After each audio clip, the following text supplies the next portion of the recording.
so much for joining us on this virtual stage here.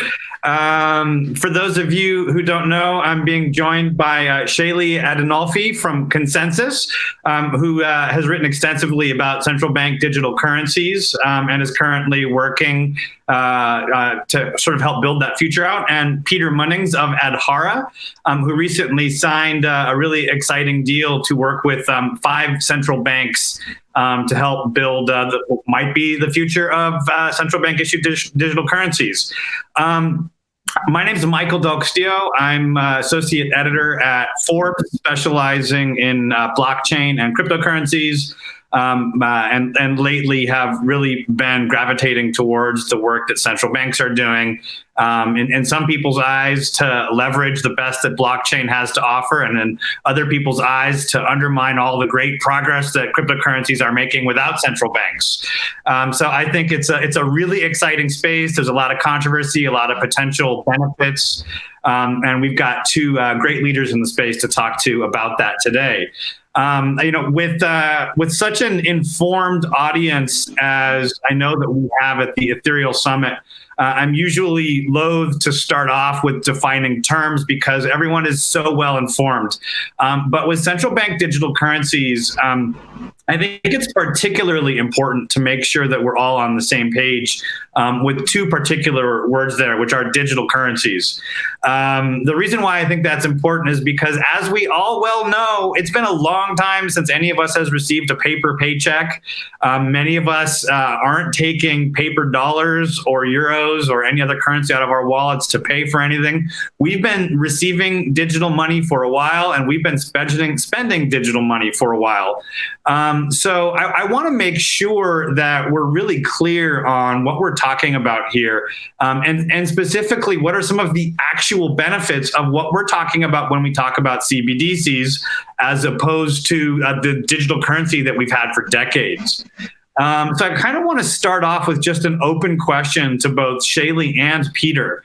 When we talk about a central bank digital currency, how is that different than the digital currencies that central banks have been working with for years in a pre-blockchain world?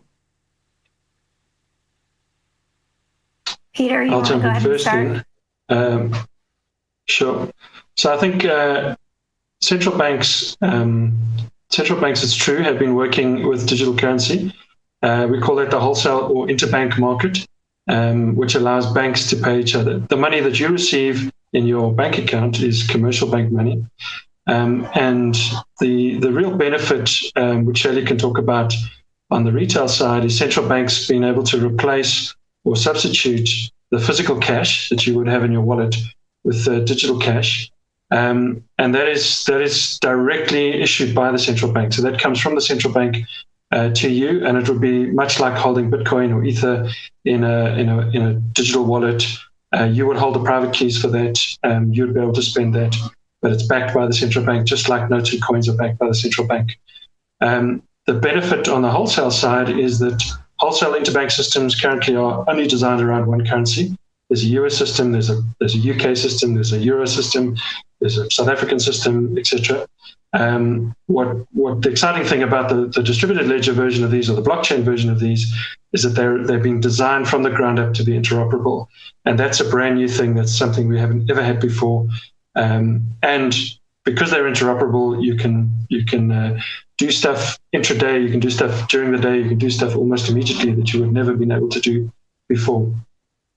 So we're fortunate in the sense that your work, I'm addressing both Peter and Shailee, sort of represents flip sides to that coin. No pun intended there. Peter, you've been largely focused at Adhara on the wholesale level. So why don't we start off kind of focused on that layer of central bank digital currencies, the wholesale layer. First off, if you could just very, very briefly give us an overview of what Adhara is and what Adhara's relationship is to that wholesale layer on the CBDC. So Adhara is a company formed by a bunch of people who come from traditional banks. Deutsche Bank, Edbud, Julio Fora was at Santander, myself at First Trend. And we all saw this technology. We realized it's going to have massive implications for the future. And the whole point of blockchain is you can disintermediate intermediaries. And in the cross-border payment space, in the even in the interbank settlement space, in many of the business applications, there are intermediaries. There's friction in settling trades. And blockchain has the potential to get rid of a lot of that friction, to take out some of those intermediaries, and to simplify the whole process. And so we formed Adhara about 2 years ago to just say, we see this industry changing. We see this technology massively affecting the financial market infrastructure, and we want to be positioned to both be part of that and to benefit from that going forward. So we work with central banks. We work with companies who work with central banks. My background is largely working with central banks to do pilots around how would they use blockchain technology to enhance or to improve or to build things that have never been built before in the interbank settlement space. And then Adhara builds applications on top of that. So, for example, cross-border payments or liquidity management. Before Peter, I do want to get into some of those details, especially some of the exciting projects that you're working on.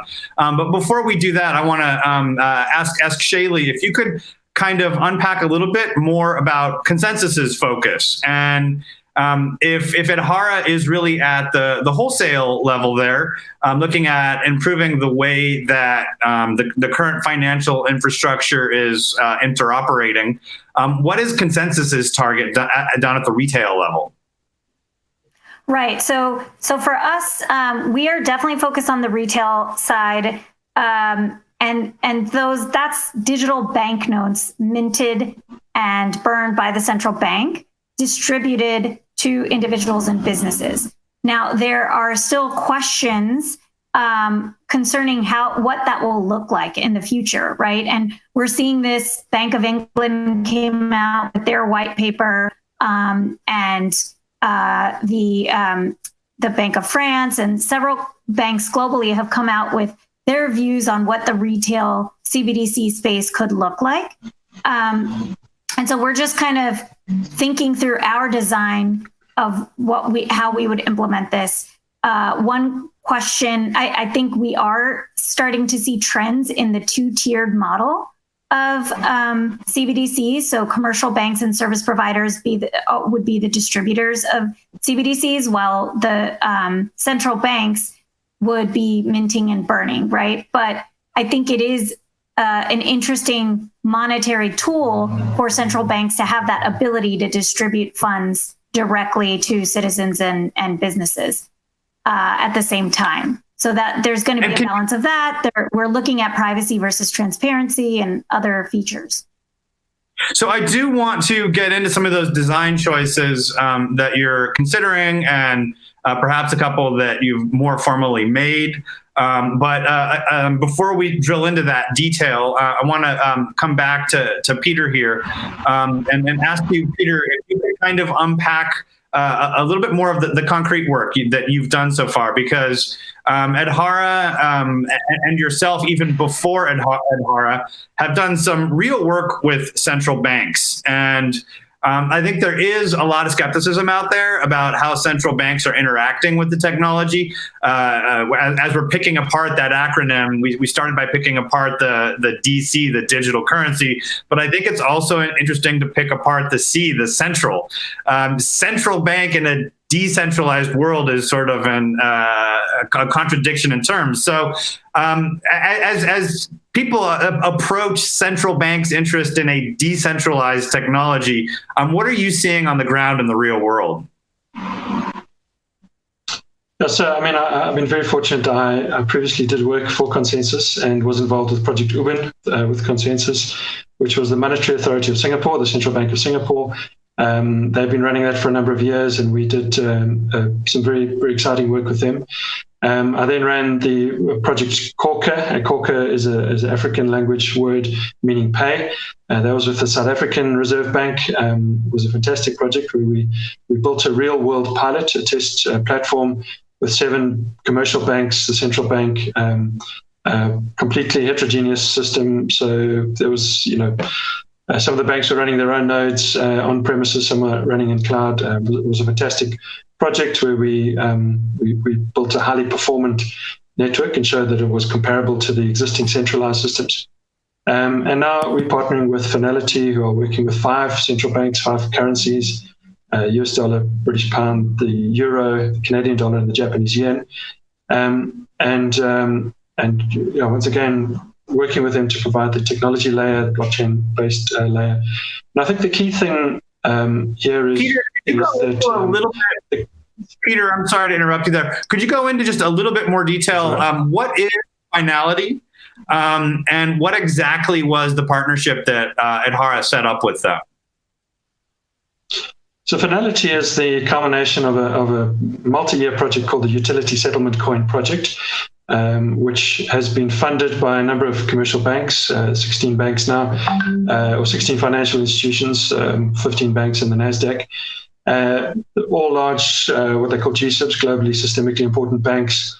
We've put around $60 million to build this platform.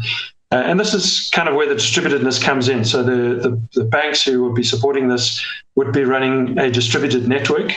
The central banks would be issuing onto that network, and but then all of the applications would be fully distributed. So your resilience, you get the similar kind of resilience as you would on a public Ethereum network, for example. You get a whole lot of benefits in terms of interoperability. And as I said at the beginning, the different currencies are actually being designed from the ground up to be interoperable.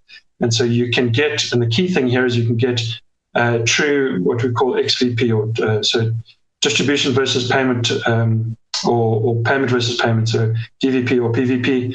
And you're able to do that in an atomic fashion. So you take out the counterparty credit risk, and that's a massive, massive saving for commercial banks. So our partnership with Finality, as I said, is this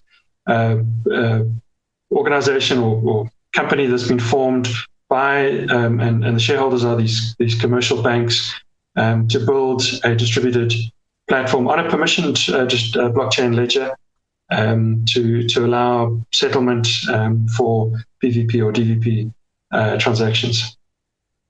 So, Shailee, moderators love when panelists go after each other because everyone loves some excitement there. Forgive me for being a little antagonistical here, but what do you think about Adhara working with banks, working with existing central banks, working with some of the people that in the early days were kind of considered the competition? Right. I actually think it's fantastic. I'm not going to fall for that one. I think banks need choice. Adhara is offering a fantastic product. And I think what we're doing at ConsenSys and what Adhara is doing is very complementary because, their focus on the wholesale side, our focus on the retail side, there is some overlap in there, but there are definitely differences. So the world is big. There's enough room for all of us here. Adhara is, admittedly, Peter, I'm sorry to be antagonistical. I actually find Adhara's work very, very interesting. And I am very intrigued with central bank use of blockchain. But ConsenSys is targeting a different layer. They're kind of not looking so much exclusively at banks, though obviously banks are involved, but more at the retail layer. People like me and you, our moms and dads, their relationship with money.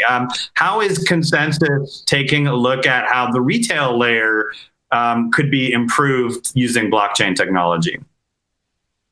Yeah, so we're hoping that the central banks would create a large-scale private permissioned Ethereum-based network, in which they would appoint intermediaries and service providers as nodes, right? And the reason why Ethereum would be the best choice here is because of the innovation that could happen on top of the core ledger. And so our focus would be on the core ledger for CBDCs, but as you know, we are very, we're doing a lot in the DeFi space, and Ethereum's a choice for tokenization right now, because of the standards, the large developer network, the adoption rate across the world. So, that's, I think in the short term, we're going to be focused on private permissioned, and eventually we'll see integrations in the public space, but that could take a while. So when I had asked Peter to kind of help us define the term CBDC, I thought it was interesting that the example he gave was, replacing the dollars that are in our wallets. To a large degree, those dollars are already replaced, right? I kind of keep some paper money in my wallet in case of an emergency, maybe for tipping purposes. But for the large part, that money already is replaced. So could you talk to us a little bit more? I think we really need to be clear about how life would be different, how the user experience would be improved if the money that is already largely digitized was leveraging blockchain technology.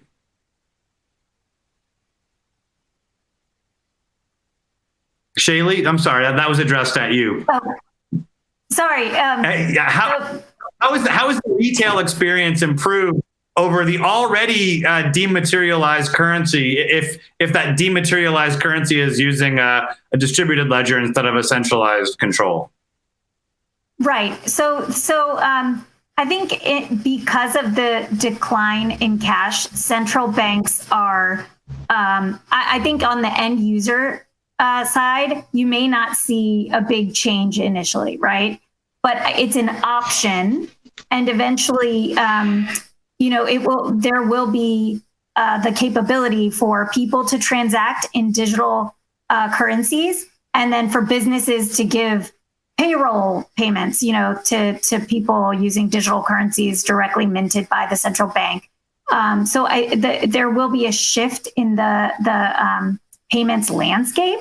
I don't think users will feel that much of a difference if they're already using things like PayPal, Venmo, but it'll just be a different option. For financial inclusion, it may be beneficial. It depends on the devices that people have that are financially excluded to date. And I think in cases, it remains to be seen. Behavior change is going to take time, and also policies, the roles of different actors in the ecosystem will change. So I think for end users, it may result in more innovative financial products that they get to see at different levels and different types. So just remains to be seen, I think. Okay, so there is one specific. Maybe jump in here. Yeah. So in a first world context, I think Shailee's right. In a third world context, and there's been lots of studies in third world countries where people are being paid a social grant or getting money into their account, and the first transaction they do is they go to an ATM and they draw the entire amount out as physical cash. And there's two reasons for that. One, they don't trust what's going on the bank account. They don't understand that. And two, they can't see it. There's no visibility. So if they walk into a store and they're buying a bag of groceries, and the bag of groceries, let's say they've got $100 in their account, and the bag of groceries comes to $101, and their card swipe is declined. For you and I, we would reach for the other card, the one our wife doesn't have access to, or whatever it is. But for most people in the world, they don't have that luxury. They don't have that option, and so and so they sit there embarrassed. Now they don't know, is it $1 over or is it $100 over? They're not sure. By holding the physical cash, they can see exactly what's going on. And the whole point, I think, of digital cash is that it would reside in a way that's, one, visible, two, it's backed by the central bank, so there's it's issued directly to them. It's like physical cash, and they're able to use it like they can use physical cash, except that governments will be able to now do kind of money drops or directly push money to the people who need it. And so it's an additional monetary lever that central banks will have, and that's very significant. And then when it comes to cross-border remittances, those kind of things, if you can link it up with something like Adhara's building on the wholesale side, you now get a massive improvement. So we know that cross-border payments throughout the third world is very expensive and very slow, and you potentially could change that. So So I would disagree that life is not going to change. I think life may not change for some first world environments, but in the third world environments, I think we have the opportunity now to frog leap some technology and bring a real change to people's lives. And certainly at Adhara, we're aware of that, although we're not working directly. We definitely want to make sure that what we're building is interoperable with these new systems that we see coming along. Awesome. Thank you for that, Peter. Let's go ahead and switch gears to another possible benefit of central bank digital currencies. And we will once again go back to our panel name here for some useful guidance, which is in the age of COVID-19. Talking central bank digital currencies in the age of COVID-19. For just a little bit of context there, I think that it's worth pointing out that we saw a fascinating intersection between the wholesale world and the retail world of central bank digital currencies in some of the early drafts of legislation that was created in the US by lawmakers that were looking to take advantage of the fact that there was this multi-trillion-dollar stimulus package that had just been approved. And for the first time in recent memory, lawmakers, central bankers, and other elected officials were asking, how do we get this money in people's hands? And the concept of the digital dollar exploded into mainstream consciousness. We had some stories at Forbes that were getting multiple millions of views, which is incredibly rare. That the world is paying attention to digital dollars, and COVID-19 is one of the big triggers in that interest. So, the open question. What were you seeing there? Some really interesting laws were being proposed. Some are dead in the water already. Some are still going. But what are some of the benefits of getting trillions of dollars worth of stimulus money into citizens' hands by using Ethereum and other blockchains? Yeah, so I'll just start with this one. I think it planted a seed in the minds of the U.S. government, which is good.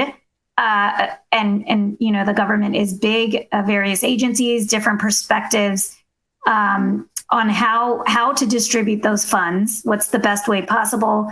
I don't think today we're ready to distribute from the blockchain perspective at scale, right? But we are ready for proofs of concept. And I think that those will hopefully be accelerated globally with governments as a result of this emergency use case that was highlighted through things like the stimulus package and other things happening globally, right? That there will be a need potentially in the future for governments to reach citizens directly, and that there needs to be a tool that they can use to do that.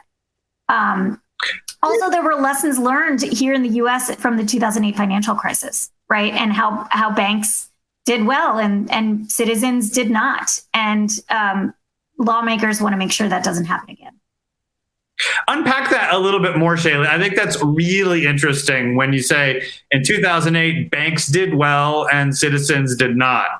How would reimagining our architecture before the next crisis, before the next pandemic, perhaps change that dynamic?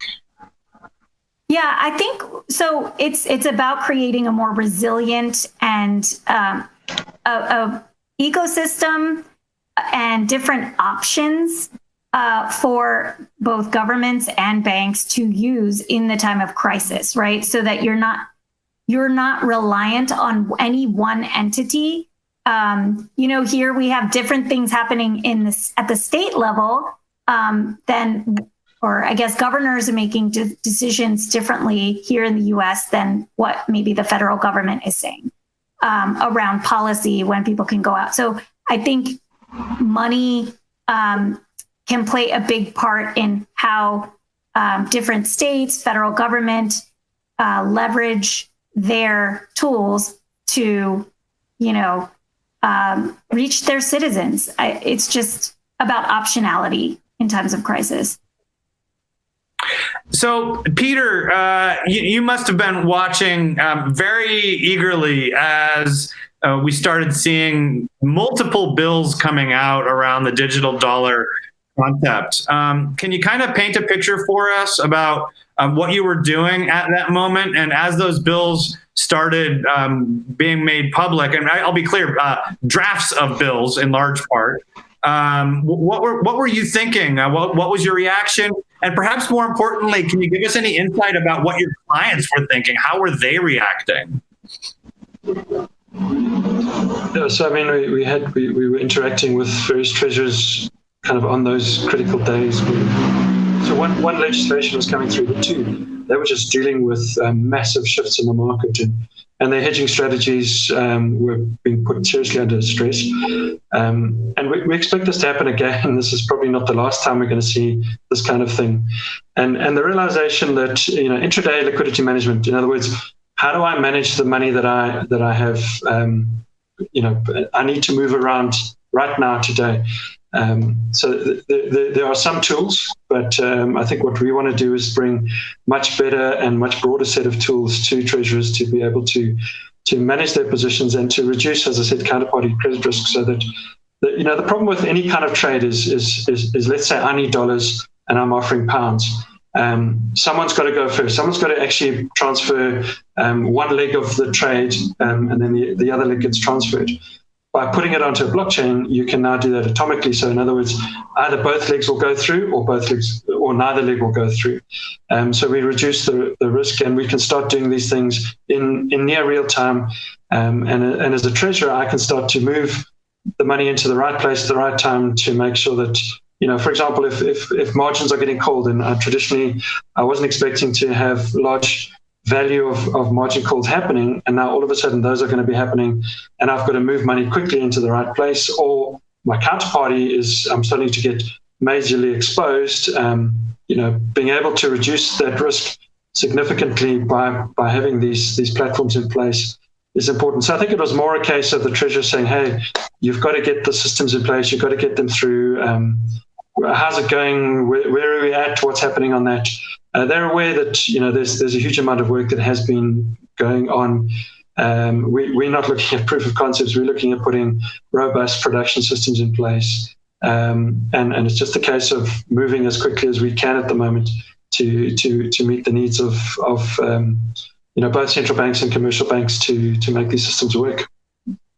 So it seems to me, and please do correct me if you think this is a wrong image, but I tend to imagine central banks at the top of a financial infrastructure, with the layer immediately beneath the central banks being wholesale banking, which has traditionally been very helpful in getting money created by the central bank at the top layer into circulation at lower layers to various means, which I don't think we need to go through in this conversation. And then beneath the wholesale banking is the retail layer, which is sort of the last to receive those assets and the ones that sort of put them into use. That's the layer that's removing the money from the wallets, right? Whether or not it's digital or actual physical dollars. And when with that sort of visual image of central banks at the top, wholesale in the middle, and then retail at the bottom, I think it's really interesting to take a look at one of the bills that was proposed, which was from Speaker Pelosi, which originally had language in it that called for a pass-through wallet, where the wholesale layer would literally be bypassed. And it started to look a little bit more in that description of what Shailee was talking about, where central banks had more direct access to the retail layer. And the indication in Speaker Pelosi's bill's wording was that she wanted to ensure that that direct access existed. That wording was removed very tellingly. It was removed very, very quickly. And I heard rumors and talk on the backside and my work that there was some pressure from the wholesale banking layer via different measures to remove that wording.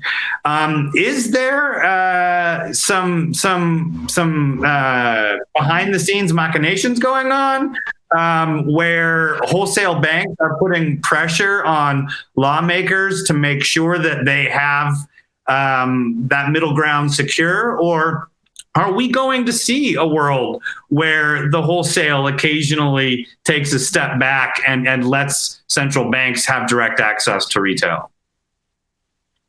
Yeah, so sitting in Washington, D.C., I will say the lobbyists are very active in this space, but I do think commercial banks see the movement towards CBDC as well and are beginning to respond. For example, JP Morgan has JPM Coin, right? And it's focused on correspondent banking and international payments, but it's backed by a similar use case as central bank currency. So even the retail side is seeing where CBDCs could head and making their own plans accordingly. Peter?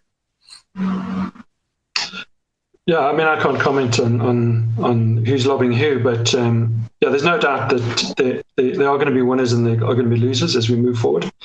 And I think there's going to be a realignment of the structures. And there's no doubt that as Shailee said, the big correspondent banks like JP Morgan are already well entrenched in the space and are looking to protect their interests, which they must do moving forward. And tellingly enough, are seeing the same kind of technology. So JP Morgan, as you know, has sponsored and are still supporting Quorum, which is an enterprise Ethereum client, for their own use, but they've made it an open source project and it's been used. We've used it previously with some of the projects we've done, and it's a fantastic product. And so, yeah, so I think the point is there is a new technology. It is profoundly shifting the market infrastructure, and there are going to be things happening both at the wholesale level and the retail level in the future. I think the economists are nervous that this opens the door for more of a narrow banking. If central banks can provide one-to-one kind of backed dollars directly to citizens and businesses, as Shailee said, the fractional reserve banking model starts to fall down, and various economists have got various views around what that would look like. But definitely this is a technology that is changing the way that the banking infrastructure, or let's say financial market infrastructure, moves. And we've heard a lot today about DeFi in the context of public blockchains and cryptocurrencies. But we often speak about DFMI, or distributed financial market infrastructure, and that's a reality, and that's coming, and that's going to change the way that things work and change user experience at the end of the day, and change the way that, for example, international organizations are able to move funds into third world countries, and those are scary, but they're also very, very exciting, and we've got to be kind of mature and grown up about how we implement these systems. Absolutely. Shailee, something Peter said I thought was really interesting about the fractional reserve model starting to fall down in that scenario. Some people would be really excited about the fractional reserve model falling down. From the retail perspective, and I don't know if you want to speak on behalf of ConsenSys, but on behalf, from your perspective as a ConsenSys employee, should we be concerned about the fractional reserve model falling down, or is the fractional reserve model falling down something that's sort of inherent to public blockchains and maybe why Ethereum and Bitcoin was created in the first place? This is me personally, not speaking on behalf of ConsenSys. I don't think we need to be worried about that just yet, because from what we've seen, it seems like central banks do want to have the two-tiered kind of distribution model and for maintaining financial and monetary stability, right? Because they don't want to just upend the retail banking system overnight. There will be gradual disintermediation of some sorts, and things will change, like Peter said. But I do think in emerging markets, you will see the most impact and leapfrogging of systems. And we just have to wait and see what will happen. There will be a balance, I think, in the shift towards decentralization. So let's talk about business. Let's talk about the business of making money off making money. Obviously, if either of your projects were philanthropic, they would likely be very short-lived unless you can get a bunch of investors who are willing to give money for a tax write-off. I think that it's interesting to look at how you're making money. So Adhara, you signed a deal with Finality. Finality had existing relationships with 5 central banks. ConsenSys has been around since almost the beginning of Ethereum. You have customers, you have people that you're charging. Where is the money being saved or made within the CBDC world that is allowing you to charge for either technology, services, consulting, etc.? So I'll jump in quickly. It's very simple in the commercial bank world. It's the ability to manage money on an intraday basis, bring saving, but the ability to reduce counterparty risk. So as I said, the exposures that banks sit in, and banks are sitting on large exposures when they trade. The ability to remove that by having the settlement of both legs at the same time, that's massive, and that's a huge move forward. And then just so from our perspective, cross-border payments, both from reducing the friction on the regulatory burden, so making it easier to report those trades to the regulators, and making it more visible to the regulators who, they spend a lot of money trying to figure out who's trying to, bypass the system, who's laundering money, who's financing terrorism, who's financing crime. If you can make that easier for banks to report and it's more visible to everyone, there's a massive saving there and a reduction of friction. So there's a number, there's all sorts of places that banks can make money, and that's why they're paying us to do the work we're doing. Could you, I imagine that there's some brilliant technologists in our virtual audience today who don't necessarily know the ins and outs of wholesale banking. For those folks, could you sort of unpack a little bit, describe, first of all, what is this counterparty risk that happens at the wholesale banking level? And how would that be removed by giving each counterparty access to a node on a distributed model? So, really simply, if there's a trade that, let's say, crosses 2 currencies, so let's take a really simple trade. You've got pounds, I've got dollars. I need your dollars, you need my pounds. We're gonna trade those. So at some point, I have to transfer those funds into your account, and you have to transfer the funds on that side to my account. And the original risk is called Herstatt risk because there was a German bank, and this was a time zone problem. And so the American banks had all done the transfers, and then overnight the German bank went under and wasn't able to pay in those days the marks into the account. So what had happened is the money had moved on the dollar side and couldn't move on the German side.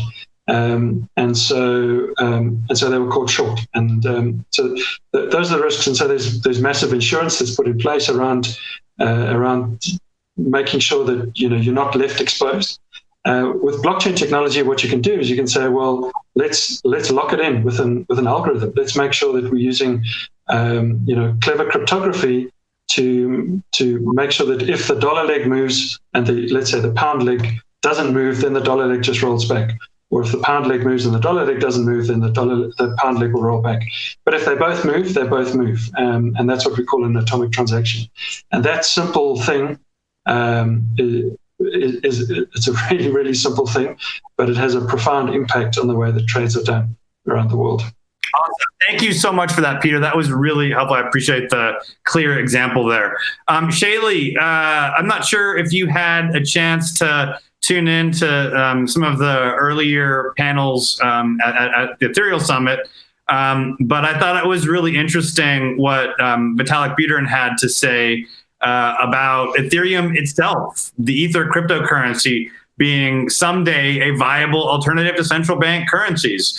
I think we would. I wouldn't be doing my job if we didn't sort of highlight that as a possibility, right? Like it can't be a coincidence that ConsenSys is focused at the retail level when retail investors all over the world already have wallets filled with Ether, a cryptocurrency that doesn't rely on a central bank to be minted or moved. So, what is it about ConsenSys's relationship with Ether that makes it a particularly powerful business when looking at the retail applications of central bank digital currencies? I think the end goal of having Ethereum as a settlement layer, the mainnet, could be interesting. But I don't know if central banks are ready to do that today, right? So that's a possibility for the future, and we will just have to work with regulators, commercial banks, and continue to build out the decentralized finance products that are interoperable and see what happens. But we're still working on it. I don't have a good answer, but it's a possibility, right? There's a lot of adoption of Ether globally already, so remains to be seen. So a lot of, and we've been focusing largely on sort of Ethereum and the central bank digital currency space, at least at the abstract level today, because you both come from companies that are using the blockchain. But there are non-Ethereum blockchain projects going on around the world, including within central bank digital currency. Including within central bank offices. But I do think they're largely permissioned systems. They're largely private blockchains with limited access. I think it's important to sort of note that there is this question out there as to whether or not a central bank digital currency should be some sort of a privacy strengthened implementation of a public blockchain, or if it should be a permissioned blockchain from the ground up. That's an open question. Should central bank digital currency be minted on a public blockchain? Is the technology out there yet to make sure that we're not opening up the door to a surveillance capitalist society? Or is there more nuance there? That's a good question. It's a really good question. And I think, as Shailee said, there's no central bank in the world that would consider that at this stage. But the technology is there. There's no doubt in my mind that the ability to issue and to control the token contract into which you issue and to make that compliant, the technology is there. It obviously hasn't been tested, and I don't think there's any appetite at this stage to do that. But the benefit of using something like Ethereum in a permissioned network is that you get all of the benefit of the day-to-day testing and the hardening of the code and the hardening of the constructs and how it's put together. A simple thing like calculating gas for opcodes. So most of the audience hopefully will know what that means. But in other words, if I do a piece of code within the Ethereum virtual machine, how much does that really cost the Ethereum virtual machine as a whole? All of that benefit comes in to permissioned Ethereum networks, as opposed to trying to build something from the ground up. So there's definitely a benefit of kind of the hardening and the testing that's going on the public network in the permission space. Shailee, is this just a long game to get people to use Ether, or is there some more nuance there? I think there's more nuance. It's a good question. I think governments will probably, once they've seen that Bitcoin, Ethereum are here to stay, if they haven't already, they will start to adapt some of their internal systems to be able to integrate with public blockchains, right? And it won't be payments at first. Maybe it'll be digital asset related management, or settlement and trade, right? But eventually there will be some integration, and then, we'll see what happens. Great.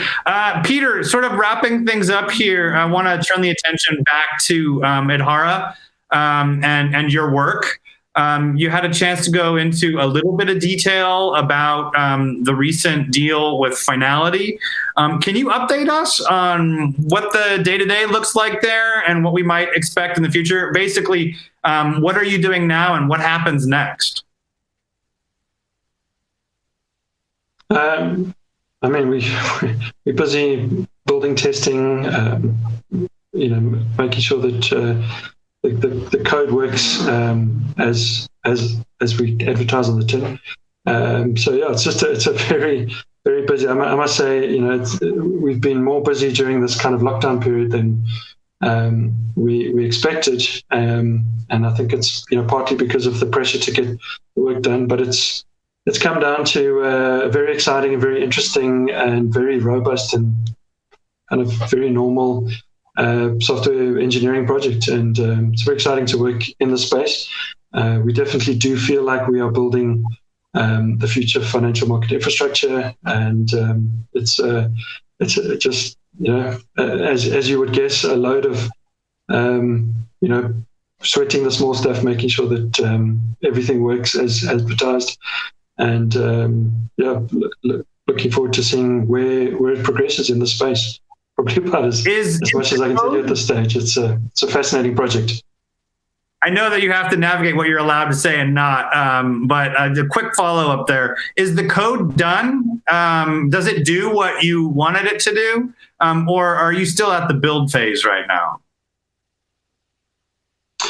So at the basic level, it's done, it's working. It does what it says it does.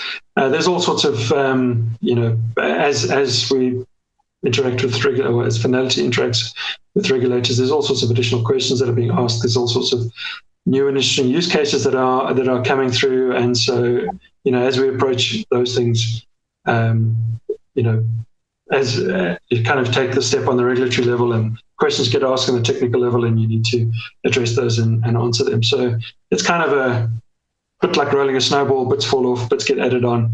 But there's great momentum, and so at the basic level, everything works. I mean, Ethereum has been working for a number of years, and effectively we're building smart contracts on top of Ethereum. We have built smart contracts on the top of Ethereum, and there's some integration work that's happening, but fundamentally, it works. It does what's advertised.